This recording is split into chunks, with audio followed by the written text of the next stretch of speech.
Yeah, man. Welcome to another episode of the Be Limitless Today podcast. I am your host, Jarvis Cobb, and we are doing our series on root work, people. This is root work number 10. We done did 10 of these already. That's crazy. But if, for those that don't know, root work is a practice of accountability and ownership, starting with creating change within yourself. And over the last couple of years, every motivational video I've watched, every sermon, every spiritual video I've watched, if I got a nugget from it, if I got a quote or something that caused me to take a moment and think about my life and want to make change, I wrote it down on a sticky note. So with this series that I've been doing, I've been picking 5 sticky notes at random, saying the message, and then giving you some insight on either where I was in my life at the time when I wrote it, or what I get from that message. So with that, let's get started. Who you listen to will determine where you end up. One is wisdom, the other is worry. One is gratitude, one is grumbling. One is blame, one is faith. So this is speaking about the mind. This is speaking about any situation that you find yourself in. It can be through work. It can be through a new goal that you set for yourself. It can be in relationships with your spouse or with your kids or with friends. You're going to have thoughts that pop in your mind on both sides. It's going to be blissful sometimes where you think things are great and you're happy and you're uplifted about the situation and you feel good about it. Then you will have moments of worry and moments of doubt and moments of fear. And this is saying, which one are you going to listen to? Which side are you going to lean into? Because that's going to determine a lot. What you constantly think about and what you start to accept, it starts to show in your actions and it starts to show in what you speak about. So depending on what you feel, or what, not even what you feel, depending on what you decide to lean into, are you going to lean into the worry, or are you going to lean into the faith? Are you going to lean into the gratitude, or are you going to complain about what's not going right and what you don't have and where you're not currently? If you focus your mind on the things that are working, on the things that are positive, on the things that are uplifting you, you will find yourself being more uplifted. You'll find yourself being happier. You'll find yourself being more positive. I practice this every day. Like, people see me as Mr. Limitless just because of the brand name, or Mr. Positivity, but I'm not naive. I know there's plenty of negative things that goes on a daily basis, plenty of worries, plenty of things that are not necessarily where I want them to be in my life. But I know I can make a choice. I know I can make a choice. Which side do I want to lean into? Which side do I want to hold on to? Because that's going to determine my attitude and my actions on a daily basis. And if I'm so focused on everything going wrong, that's going to stop me from believing anything can be right. It's going to stop me from believing that my relationship with my wife can stay blissful, or my relationship with my son can stay blissful. If I'm so focused on things going wrong, I'm going to look for that thing to go wrong. And then while I'm doing that, now I'm neglecting. Now I'm bringing in a negative energy to any surrounding that I'm in. I'm the problem, not the situation. I'm the problem. So I want to encourage you, take a moment. Next time you feel yourself leaning into what could go wrong, what's worrying you, cut that off. Throw something positive at it. Find some type of gratitude in that moment, because you can always find something. If you're breathing, if you're walking, talking, have your mobility, you can find some type of gratitude. So find some gratitude in that moment, because the more positive that you focus on, you start to look for positive results in situations. You start to look for positive answers to the questions that you have. It's just the practice of gratitude. It's the practice of changing a negative to a positive. It's the practice of looking at things for their possibilities and not being so focused on the shortcomings. Try it out. That's all I can ask you to do. Number 2, why would we have the Spirit of God and speak the language of Satan? Mainly in the things we speak to ourselves. While we have the Spirit of God and speak the language of Satan. Just to reiterate, what is the language of Satan? It's the language of doubt. It's the language of lack, the language of fear, the language of inadequacy. And what I'm learning and what I've seen other people talk about is we try to speak these things just so we don't get our hopes up. People are so afraid of having hope and then being let down on the back end.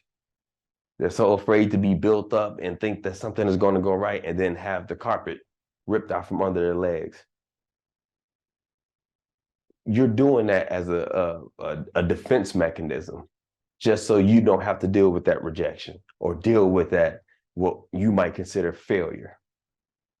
But if you keep speaking that it's not going to work, or man, it's been going too good, now something's coming up, something's going to happen, or no, there's no way that can make it, there's no way that can happen for me. I'm not the type of person that happens to. I don't have that type of luck. I'm a bad luck person. You've heard that. I just got bad luck.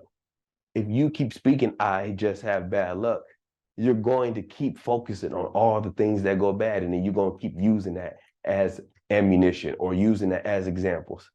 Like, oh, I hit my toe as soon as I got out of bed. Of course I would. Oh, I spilled my coffee going down the stairs. Of course I would. That's just my luck. What about all the other stuff though? You woke up, you're still breathing. That's pretty lucky. You got a coffee maker that you can make coffee with. You have a place to stay, a roof over your head. That's pretty lucky. You're going down the stairs, probably going to work, so you have a job that's paying you money. That's pretty lucky. You probably get into that job with your car that you own. Oh, you worrying about a toe, a toe stub, but you got a house, you got a coffee maker, you make your own coffee, you got a car to drive to a job that's paying you money on a weekly or a bi-weekly basis. Change your focus. Change your focus. Yeah, you stub your toe, but start speaking the things that you want in life. Speak life. What do you want? What do you want to achieve? What do you want to attract? What do you want in your life? Spend more time speaking those things. And then start paying attention to how your mood changes and your energy changes, how you start attracting those things that you want, those opportunities that you want, those people that you want. Change how you speak. You got the spirit of God, then you speak what God speaks, that you are fearfully and wonderfully made, that you have a spirit of confidence and not of fear, that you are above and not beneath, that you are the lender and not the borrower. Speak these things. You might as well, what other choice you got? You're going to keep speaking what could go wrong or what's so bad about you? Everybody got bad about them. Everybody got something that they don't like about themselves, or something that they feel like people will judge them on. That don't change the fact that you also have great capability in you. You also have gifts in you that you can serve and give and elevate those around you. Change your mindset and change how you speak about yourself. Because if you don't speak good about yourself, how you expect somebody else to? Let's go to number 3. You never know what God will do until you let him on your boat. You never know what God will do until you let him on your boat. So I think, well, this is a story with Peter Simon. He got his name changed at some point, but it was when they were out fishing, didn't catch anything, fished all night, found nothing, came back. Jesus asked if he could use their boat. And of course he grumbling, talking about, hey man, we ain't caught nothing all night, but since it's you, I'll let you in. So come on, go ahead, use my boat, do whatever you need to do. Jesus used his boat, did a preaching, but then told them to go out and fish, said, put your nets down on this side. It was so much fish that they couldn't even pull it up. The boat started to sink. They had to share it with those around them. The fact of that is, you don't know what God would do for you until you let him on your boat. So which means until you let him in the situations you have going on in your life, you would never know what he can do. You might think the situation is lost. You might think the relationship is lost. The marriage is lost. The the the fitness journey that you're on, you might think that's out of your hands and that you can never lose the weight that you want to lose.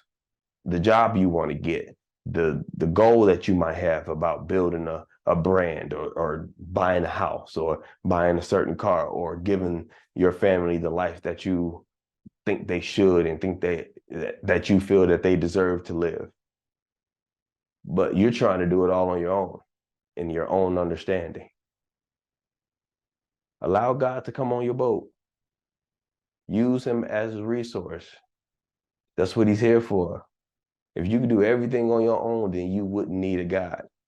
And if you do everything on your own, you probably would have did it by now. I'm just saying.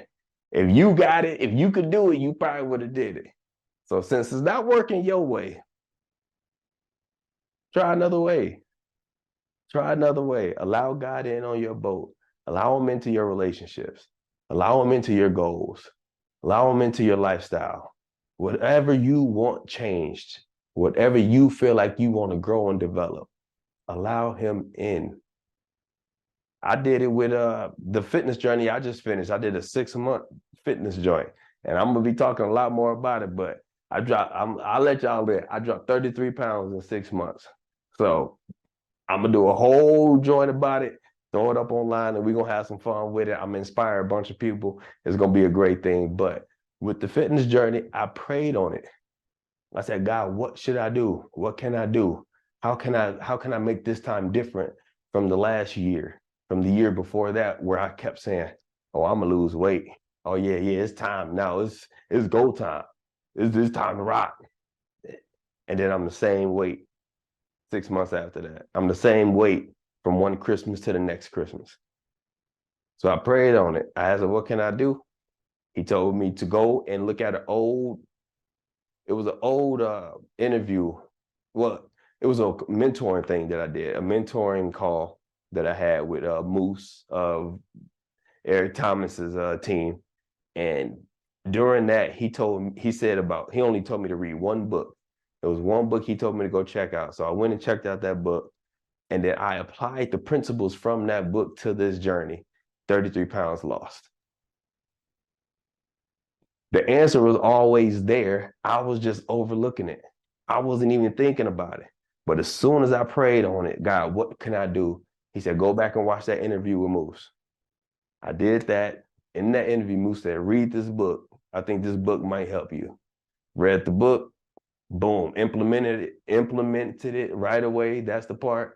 I got the information and then I put it into action. 33 pounds lost in the last 6 months. I'm feeling good, looking better. My wife twinkling at me a little bit when I'm walking in the room with no shirt on, you know.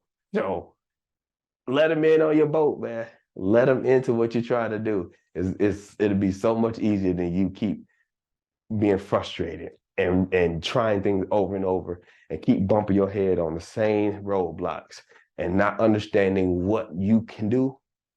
Allow God in. He wants to help. He wants to be there. He wants to help you through this. So give him the chance. Number 4. Blessings, man. Blessings. Just because you feel discouraged doesn't mean you have to be discouraged. Ooh, I like this one. Just because you feel discouraged doesn't mean you have to be discouraged. That's saying you don't let your feelings dictate your actions. Don't let your feelings dictate your actions. Just because you don't feel like doing something doesn't mean you can't do something. Just because you don't feel like working out don't mean you can't walk yourself to the car and drive to the gym and get a workout in. Or for my case, luckily, I built a gym in my garage. So just because I don't feel like working out don't mean I can't walk downstairs and still get a workout in. Just because you don't feel like being nice to your spouse doesn't mean you can't still cook them waffles in the morning. Just because you mad at them for an argument y'all had doesn't mean you still can't ask them what would they like to eat for dinner and go make dinner. Just because you don't feel like going to work don't mean you can't still show up and give your best and do your job at a high level. just because you don't feel like doing something, or just because you are upset with doing something, or just because you are currently in a mood to where you feel like it's too much weight on you. People still have to go to work when they feel a bunch of weight. They'll feel all the pressure and everything that comes with life at home, but they still got responsibilities to take care of. So they still show up and do what they need to do. So I want you to think about that the next time you create a goal that you want to achieve. Next time you say you want to have a more happy life, a more blissful marriage, a more intimate relationship with a spouse. Next time you want to be viewed in a higher light at work. Next time you want to build the confidence within yourself. Because that's a big one right there, is the fact, the reason why we lose so much confidence in ourselves is because we say something one week, and then by the next week, 2 weeks after that, we've quit on it. And we've quit on ourselves, basically. We start giving ourselves excuses as to why we're not doing the thing we said we would do. We said we would be on time more. We said we would work out. We said we would eat better. We said we would get more sleep. We said we would do these things, and then we let ourselves down because we don't stick to our own words.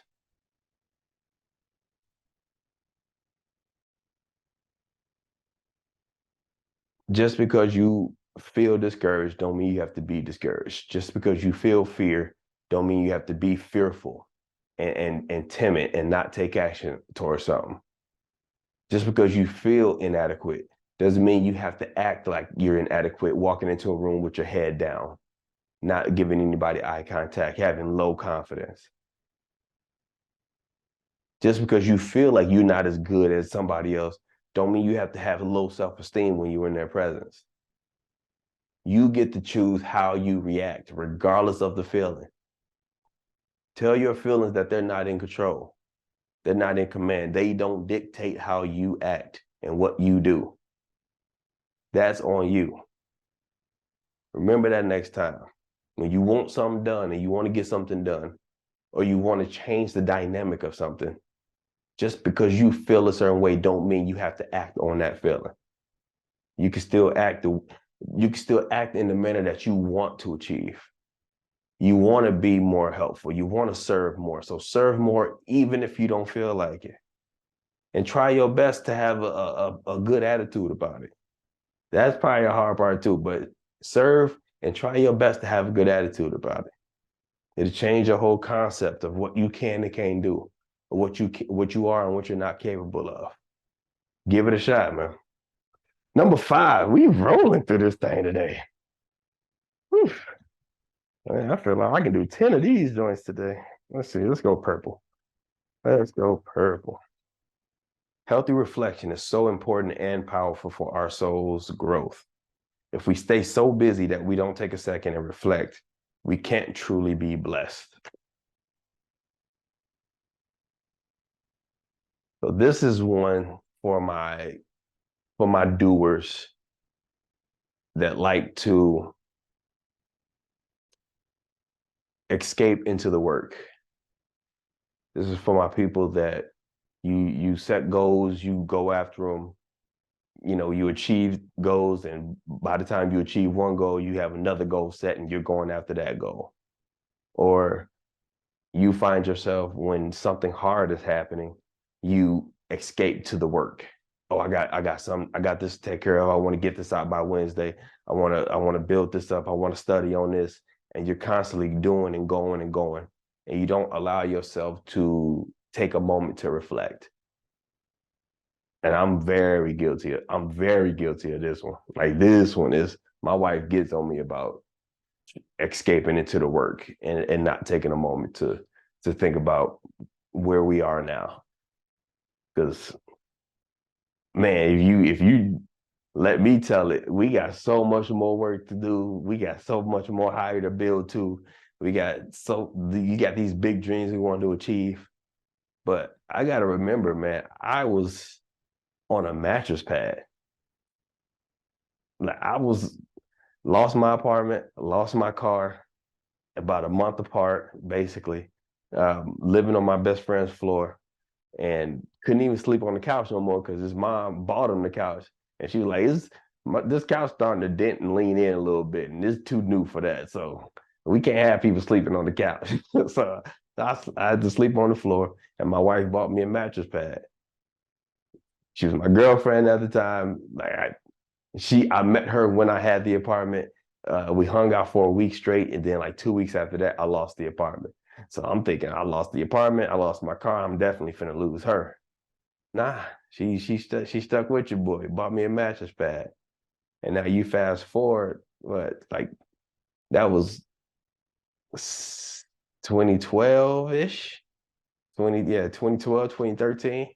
I bought her a house in 20. We got married 2017. I bought her a house in 2018. So from a mattress pad where all my belongings was pushed into a 3x5 cutout. That's everything I owned was in that 3x5 cutout. From that to buying her a home in 2018. And now we're working on getting the next home. Dude, that's a blessing, man. That is a blessing.